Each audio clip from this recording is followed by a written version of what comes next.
Bienvenue à tous. Depuis l'émergence du concept de développement durable énoncé par le rapport Brundtland rédigé en 1987 par la Commission mondiale sur l'environnement et le développement, de nombreuses interprétations suivies d'esquisses d'applications sont faites sur tous les continents.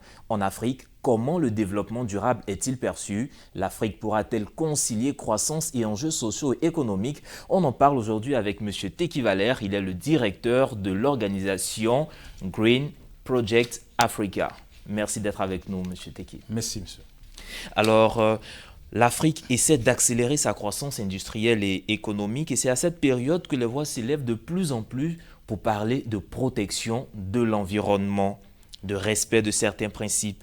Comment l'Afrique pourrait concilier croissance et développement durable?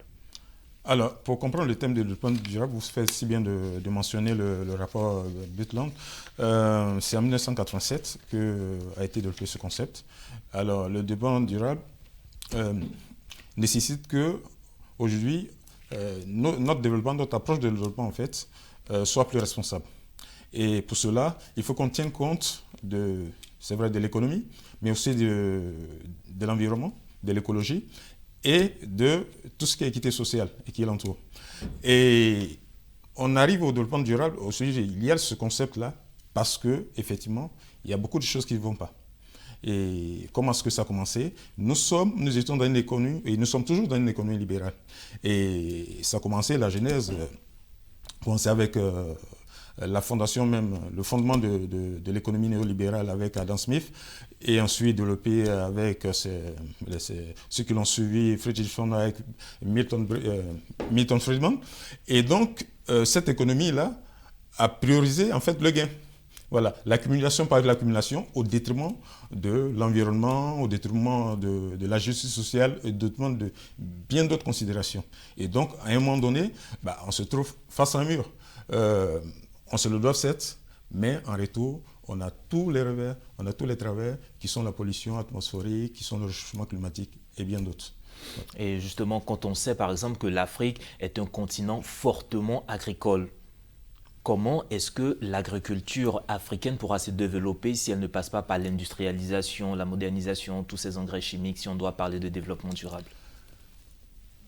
Ça, c'est une belle question parce que nous, au sein de Green Project Africa, en fait, nous avons en fait développé pas mal de concepts, surtout en fait, on parlait récemment de la permaculture, voilà, qui est une approche. Il y a bien d'autres approches.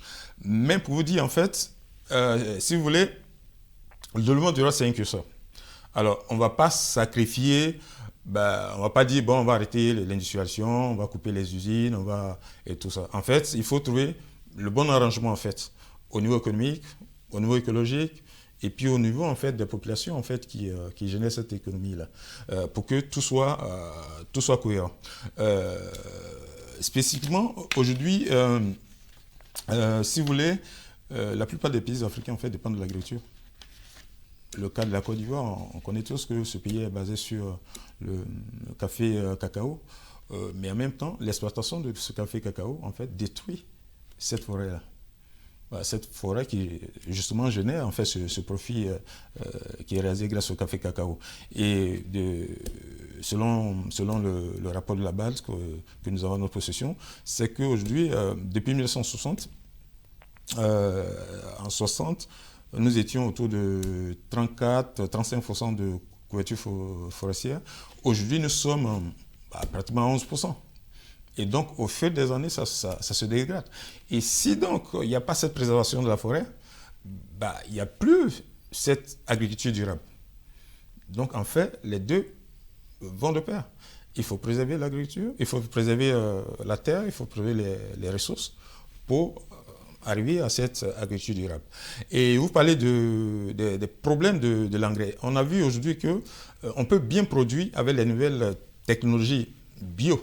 En fait, on peut produire sans tous ces engrais chimiques, parce que les engrais chimiques, en fait, depuis le glyphosate, c'est un poison, comment ça s'appelle? C'est un produit qui a été, un herbicide qui a été inventé par Monsanto, qui est devenu aujourd'hui Bayer Monsanto, mais c'est un danger pour la biodiversité.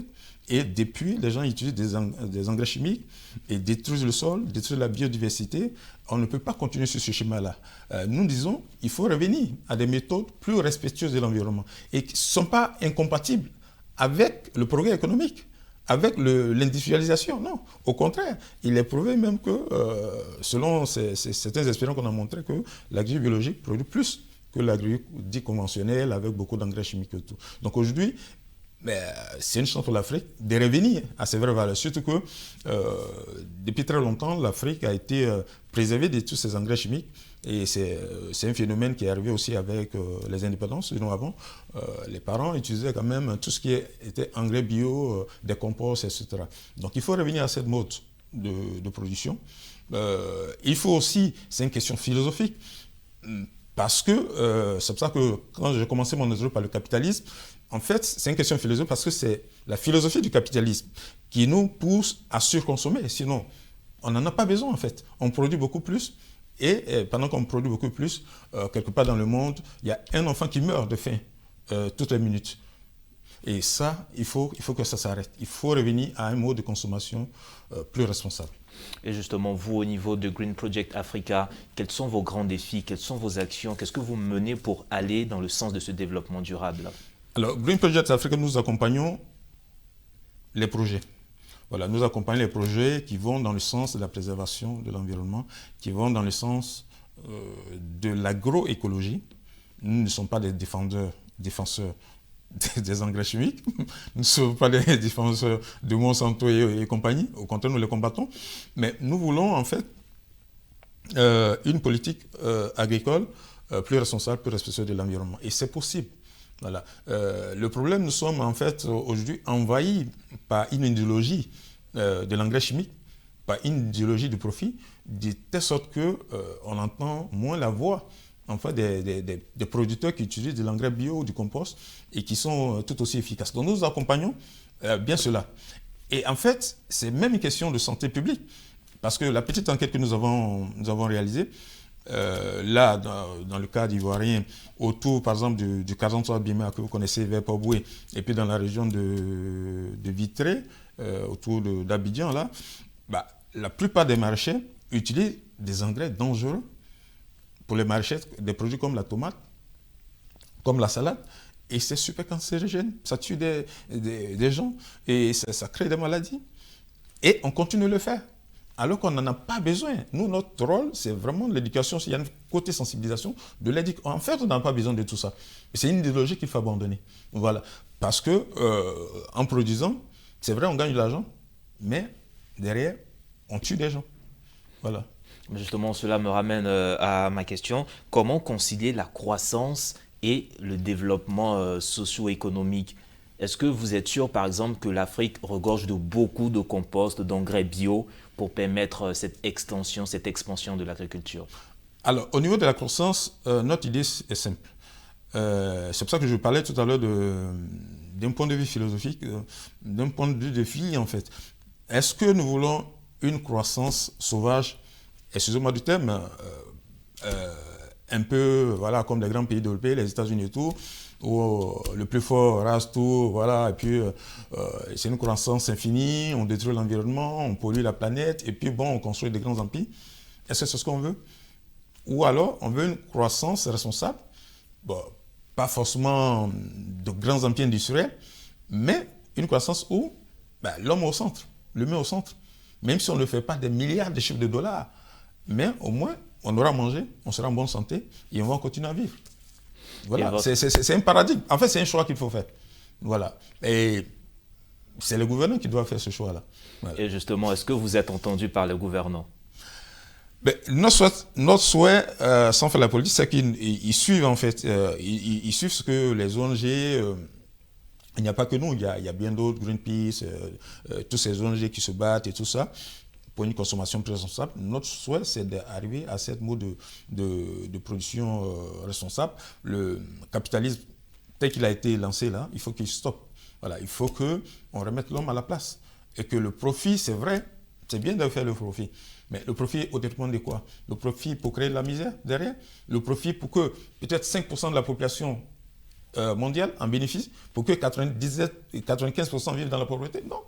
Ce n'est pas un développement, c'est un leurre en fait. Et nous voulons rétablir les choses. La vérité, c'est que cette croissance-là ne profite pas à tous. Ça profite à une petite quantité de personnes. Et donc l'Afrique doit pas suivre ce mouvement. Elle doit avoir un mode de production à elle, avoir une philosophie de vie à elle, et je pense que comme ça on pourra trouver la réponse. Une philosophie typique à l'Afrique, on a bien retenu. Donc l'Afrique est bien partie pour s'intégrer avec la notion du développement durable.